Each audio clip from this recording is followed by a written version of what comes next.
ನಮಸ್ತೆ ಎಲ್ಲರಿಗೂ, ನಾನು Nandini. Welcome back to my YouTube channel. ಇವತ್ತಿನ ವಿಡಿಯೋದಲ್ಲಿ ಗೃಹಲಕ್ಷ್ಮಿ ರೀತಿಯಲ್ಲೇ ಕೇಂದ್ರ ಸರ್ಕಾರದಿಂದ ಪ್ರತಿ ತಿಂಗಳು ಹಣ ಕೊಡುವಂಥ ಯೋಜನೆ ಇವತ್ತಿನ ಬಜೆಟ್ನಲ್ಲಿ ನಿರೀಕ್ಷೆಯಾಗುವಂತಹ ಎಲ್ಲ ಒಂದು ಸಿದ್ಧತೆಗಳು ನಡೀತಾ ಇದೆ ಅಂತಲೇ ಹೇಳ್ಬೋದು.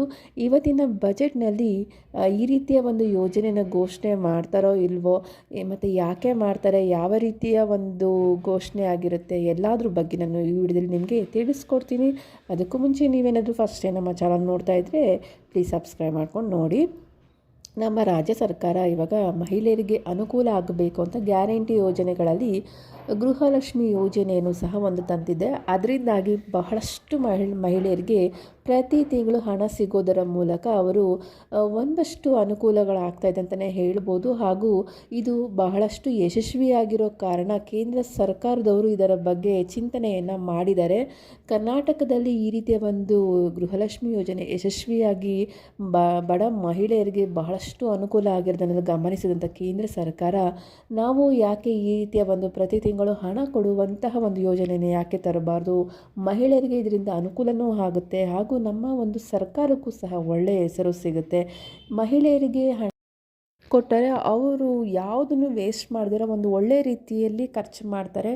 ಇದರಿಂದಾಗಿ ಅವರ ಒಂದು ಕುಟುಂಬವೂ ಕೂಡ ಇಂಪ್ರೂವ್ ಆಗುತ್ತೆ, ಅದರಿಂದಾಗಿ ನಮ್ಮ ದೇಶ ಕೂಡ ಇಂಪ್ರೂವ್ ಆಗುತ್ತೆ ಅಂತ ಇದನ್ನೆಲ್ಲ ಗಮನಿಸಿದಂಥ ಕೇಂದ್ರ ಸರ್ಕಾರ ಪ್ರತಿ ತಿಂಗಳಿಗೆ 1,000 ಆಗಿರ್ಬೋದು, ಇಲ್ಲ 2,000 ಆಗಿರ್ಬೋದು, ಈ ರೀತಿಯ ಒಂದು ಪ್ರತಿ ತಿಂಗಳು ಹಣ ಕೊಡುವಂಥ ಯೋಜನೆಯನ್ನು ಜಾರಿಗೆ ತರಬೇಕು ಅಂತ ಚಿಂತನೆಯಲ್ಲಿದೆ. ಇವತ್ತಿನ ನಡೆಯುವಂಥ ಬಜೆಟ್ನಲ್ಲಿ ಈ ಒಂದು ಘೋಷಣೆ ಆಗುವ ಚಾನ್ಸಸ್ಸು 99% ಇದೆ ಅಂತಲೇ ಹೇಳ್ಬೋದು. ಯಾಕಂದರೆ ಟಿ ವಿ ಮಾಧ್ಯಮಗಳಲ್ಲೂ ಸಹ ಇದರ ಬಗ್ಗೆ ಒಂದು ವಿವರಣೆಯನ್ನು ಕೊಟ್ಟಿದ್ದರು. ಈ ರೀತಿಯ ಒಂದು ಯೋಜನೆ ತರೋ ನಿರೀಕ್ಷೆಯಲ್ಲಿದೆ ಅಂತ ಹೇಳಿದರು. ಇವಾಗ ನಾವು ಕಾದು ನೋಡಬೇಕಾಗಿದೆ ಅಷ್ಟೇ, ಯಾವ ರೀತಿಯ ಒಂದು ಯೋಜನೆಯನ್ನು ತರ್ತಾರೆ, ಹಾಗೂ ಈ ಒಂದು ಯೋಜನೆ ಎಲ್ಲ ಜನರಿಗೂ ಸಿಗುತ್ತಾ. ಅಂದರೆ ನಮ್ಮ ಒಂದು ರಾಜ್ಯದಲ್ಲಿ BPL ಹಾಗೂ APL ಕಾರ್ಡ್ ಇರೋರಿಗೆ ಗೃಹಲಕ್ಷ್ಮಿ ಯೋಜನೆ ಸಿಗ್ತಾ ಇತ್ತಲ್ವಾ, ಅದೇ ರೀತಿಯಾಗಿ ಕೇಂದ್ರ ಸರ್ಕಾರನೂ ತರುತ್ತಾ ಇಲ್ವಾ, BPL ಕಾರ್ಡ್ ಇರೋರಿಗೆ ಮಾತ್ರನೇ ಕೊಡ್ತಾರಾ ಅನ್ನೋದನ್ನು ನಾವಿವಾಗ ಬಜೆಟ್ ಮಂಡನೆ ಆದ ಮೇಲೆ ಅವರು ಹೇಳುವಂಥ ಘೋಷಣೆಗಳ ಮೇಲೆ ಆಧಾರವಾಗಿರುತ್ತೆ. ಏನೆಲ್ಲ ಒಂದು ಅರ್ಜಿ ಸಲ್ಲಿಸಬೇಕಾಗುತ್ತೆ, ಯಾವ ರೀತಿಯಾಗಿ ಒಂದು ಹಣವನ್ನು ಪಡ್ಕೊಳ್ಳೋದು ಅನ್ನೋದು ಎಲ್ಲ ಬಜೆಟ್ ಮಂಡನೆ ಆದಮೇಲೆ ನಮಗೆ ಖಂಡಿತವಾಗೂ ಗೊತ್ತಾಗುತ್ತೆ.